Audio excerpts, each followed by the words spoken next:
Good day, I'm Scotty Winch. I want to thank you for giving me this opportunity to speak to you today. First of all, I'm a man of many jokes. I'm a golfer, it's part of the game. I have some jokes for you. First of all, what kind of bagel flies? Plain bagels. What do you call a camel without humps? Humphrey. What do you call a camel with 3 humps? Pregnant. There's this guy in jail and he's digging a tunnel out of prison, and he comes up in a daycare and he yells out, "I'm free, I'm free, I'm free." And a little girl walks up to him and says, "So what? I'm 4." This is my story. I'm a survivor of mental illness. It is a road out of hell. That's where I was. I'm diagnosed with attention deficit disorder, obsessive compulsive disorder, anxiety, paranoia, and schizoaffective disorder. A to Z, I got them all, right? In the beginning of my life in elementary school, I was viciously bullied, both emotionally and physically without mercy. I was deemed an outcast and scapegoat in my school. Although I was the one being bullied, the school community said I was the problem, and I felt desperately alone. The emotional bullying continued on into high school. This got a little better in grade 13 in high school when I played football and gained a little self-esteem and confidence. This likely saved me from taking my life in high school, even though I still felt without hope, and this led to deep depression. Very often, mental illness is precipitated by drugs, and that can be street drugs or pharmaceutical drugs, alcohol or stress. The legalization of marijuana scares me. To set the background, my illness was precipitated by an anti-malarial drug called Lariam or methylquin that I took when I went to do some mission work in Ghana, West Africa, which combined with my depression was a dangerous cocktail that wrecked my brain chemistry. This was the beginning of 16 years of pure hell. I had eight psychiatrists. I was in and out of hospital, lockdown psych wards, and treated with a drug called clozapine. I almost took my life to suicide twice, and almost succeeded both times. At one point I spent 2 years in my bedroom apartment isolating, not to leave but to eat. I had a TV, but I didn't watch it. That's how bad it was. After this I spent 5 years in a deep black hole, a pit which is a place I call literal hell, where I was tormented, not physically, but emotionally, mentally, and spiritually day and night. Hell was my reality. The deeper you go into hell, the worse the agonizing torture. I spent 5 years in the worst part of hell, the heart of hell. And to describe what I went through, my life was like a nightmare. And without giving graphic detail, it would be like the worst horror film you've ever seen in your life times 100. I know they're awful.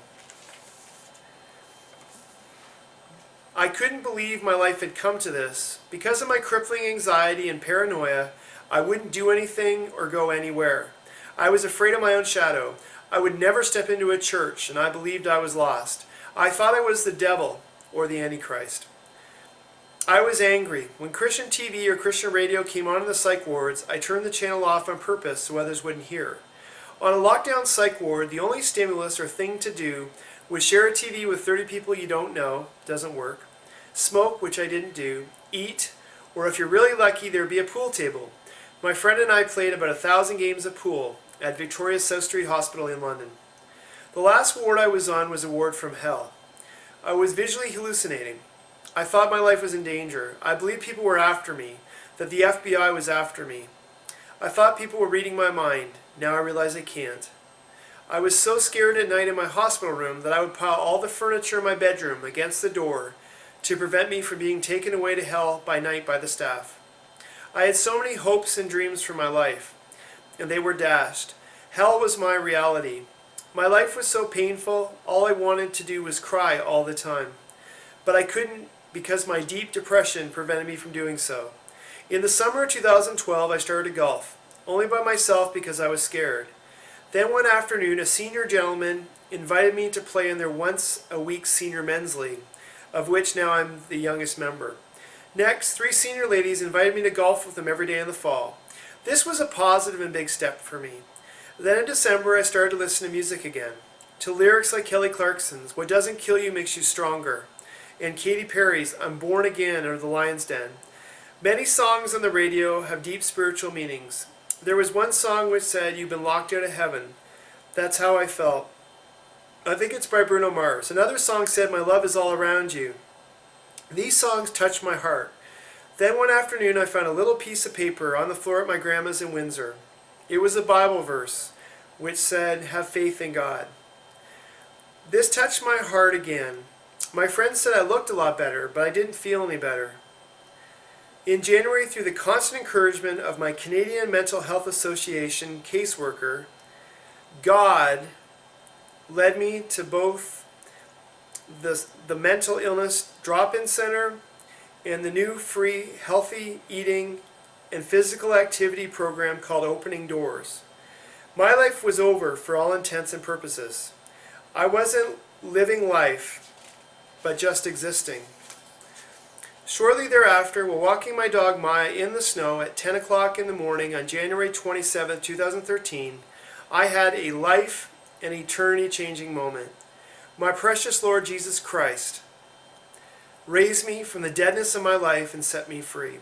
It was an emotional and spiritual breakthrough. I now have real life. I was dead, now I'm alive. I knew God loved me and all this was over, and I was free. As a young man, I didn't understand the goodness of God. My fear is now gone. I frequent grocery stores and coffee shops in the mall, which 3 years ago I would have never dreamt of going to. God has been so good to me. And to testify of His goodness, one more story. When I was on the last ward, the ward from hell, for some reason my colon or large intestine shut down. I couldn't go to the bathroom for a month. I was running to the bathroom every 3 minutes. The weight of all that food was crushing my bladder. I knew I was about to die, so I broke hospital rules one night going off the ward because I just wanted to see my last sunset while on the planet. I was about to die and I knew it. Then in the morning, God healed me. One of the greatest miracles of my life. I now know it was Jesus Christ saving me. God has been so good to me. My doctor calls what happened to me regarding my mental health a miracle. Most of my symptoms of my illness are now gone, except for some anxiety panic attacks, which I call anxiety clouds, that I still have to fight off. However, I still take medication to this day, and likely will for the rest of my life.